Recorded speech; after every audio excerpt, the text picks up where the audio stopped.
Hi there. In this video, we'll be covering how to write a best-selling business book. Getting bestseller status often has nothing to do with the writing itself and everything that comes after that. By the end of this video, you will learn the importance of uncovering your unique message, how to keep things simple, and the paths to publication. And stay tuned until the end of the video for a free opportunity. Let's dive in.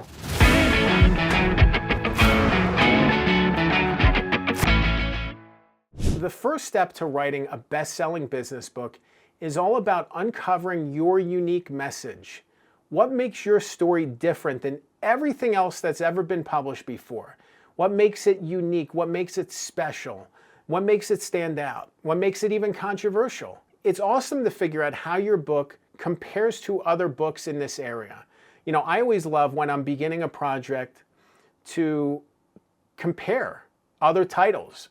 I think it's great because then you can kind of position your book against the other books. You can, say, this is like Atomic Habits, but blank.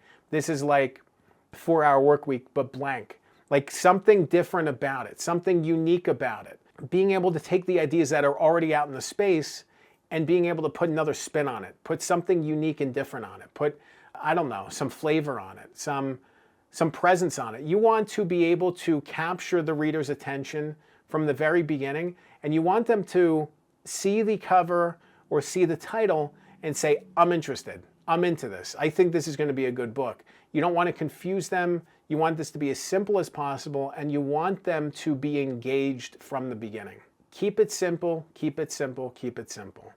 Think of all the great business books, all of the great books out there. It's easy to understand what they're about. When you think about Atomic Habits, you don't have to wonder about what you're going to learn when you read the book.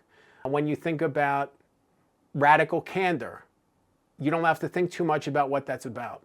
Yeah, I have mixed feelings about that book, but it grabs you from the very beginning. It really lets you know what this is about from the get-go. The Pumpkin Principle. All of these books really kind of hit you right away. You really need to figure out what that special thing is. Yeah, I think about the conversations I've had with one of my ghostwriting clients recently.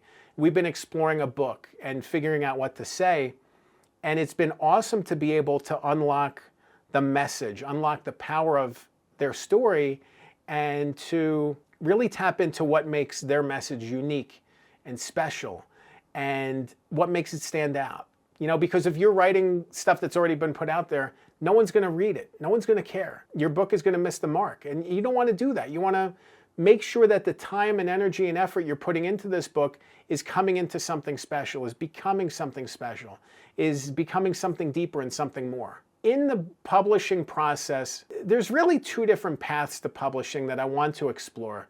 There's three, but I want to focus on two, and those are traditional and self-publishing. Your potential bestseller status is going to be based on the path you choose for this process, for this step. Traditional publishing is what you would think of mainstream publishing. These are big publishers and some indie publishers. And it requires different steps to get there. And really it requires a book proposal. This is a 25 to 50 page document that outlines the entire scope of the book, your platform, comparable titles, bio, the book itself, couple sample chapters, table of contents. All of these things melded together are a book proposal, and you need that if you want to get traditionally published.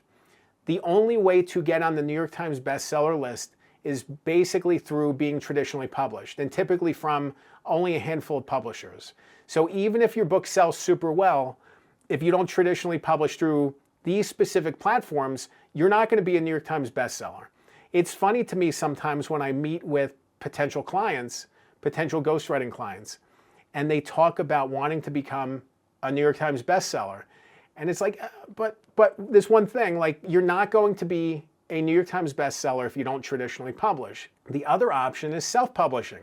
Self-publishing involves you guiding the process, usually working with companies or experts who can help editing, production, cover design, all these steps. Self-publishing is out of pocket, whereas traditionally publishing will actually pay in advance and cover costs. So there is a balance there, but you have more control over the self-publishing process, and you can get better returns. You can actually get better gains potentially from self-publishing over traditionally publishing.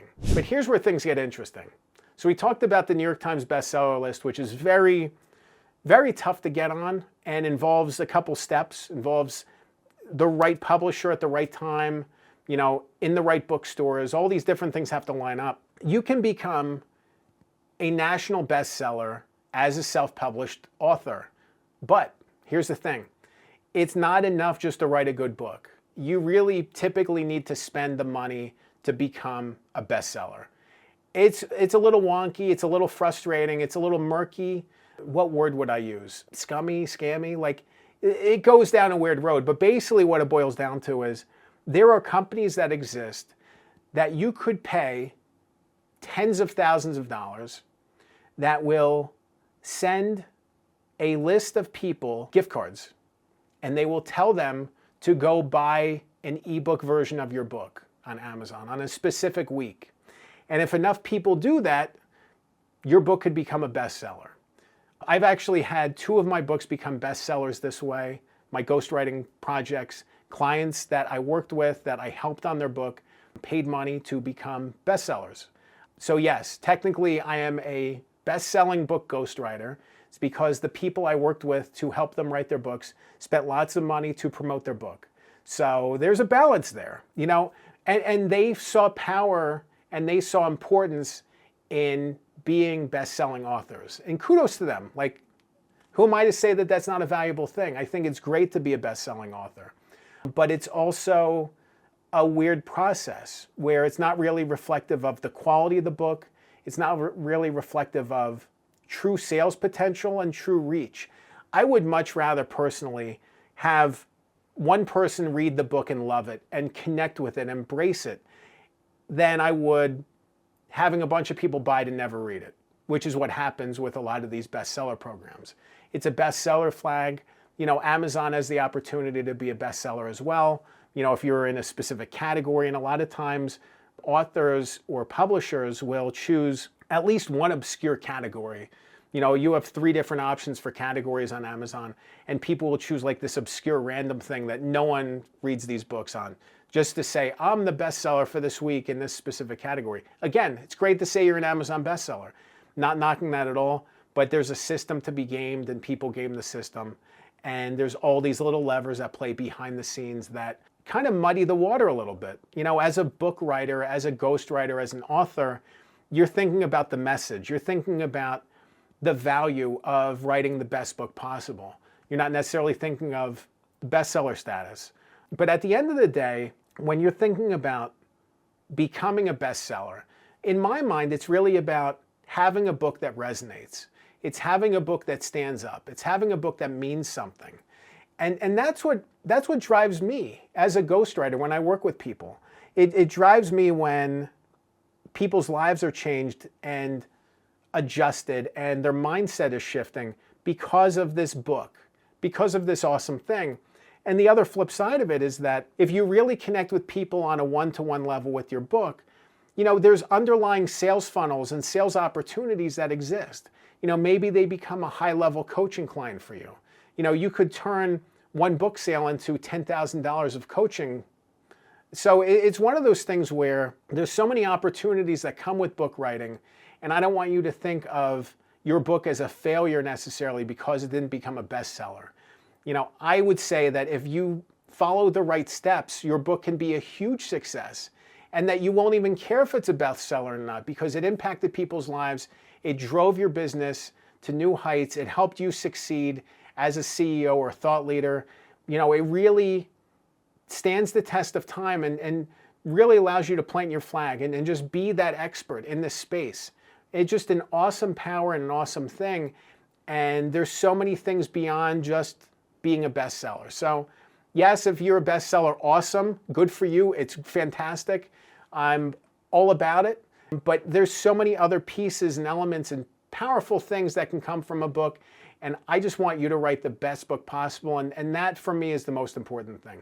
If you want to learn more about how to write a best-selling business book, I have just the course for you. It's called Good Book Blueprint. Just head to goodbookblueprint.com. You can click the link below. And I recorded the video course with a dear friend and ghostwriting client of mine, Nate Woodbury, and we talked all about the process of writing the book, from ideation to publication. You know, and it really addresses a lot of the questions and the issues that could come up when you're considering writing a book or as you're in the writing process. And I think you'll get a lot out of it, so you should check it out. And it's completely free. It's a lot of fun, so goodbookblueprint.com. Remember, good ghostwriting makes great books. I'm Dan Good. Thanks for watching.